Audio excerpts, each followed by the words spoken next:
So yun guys, ito split type AC, ito yung outdoor at ito yung indoor. So dito na naman tayo sa indoor unit naglagay ng error. So tinanggal na naman natin yung wire ng ating fan motor sa indoor unit. Ito yung blue.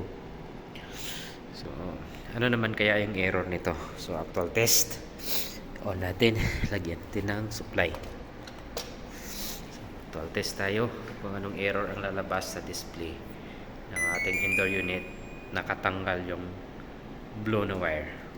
So on.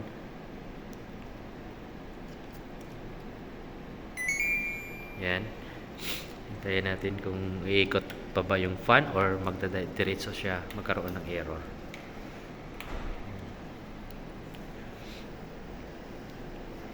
Oh, umiikot. Walang error guys. So, napakalakas.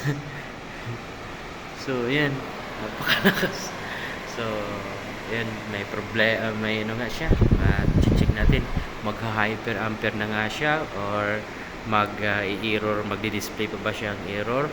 So, itong blue na wire guys, pag tatanggalin natin, walang error at napakalakas ang ating fan motor. Malakas pa sa electric fan. Ayun. So, malalaman natin guys, pag malakas na malakas yung ating indoor fan motor, nagkaroon ng problema dito sa blue na wire. Yan, namatay siya at nagkaroon siya ng CH10. So, fan motor na siya. Pero, so, before, hindi siya CH10 agad. Mag-run siya ng napakalakas. Full speed siya.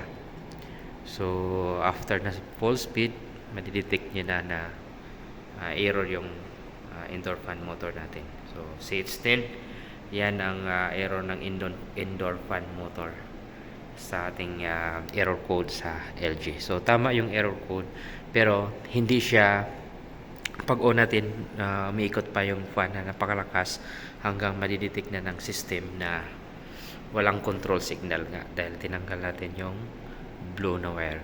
So kadalasan kasi pag mag CH10 hindi na yun mag-on yung ating indoor unit.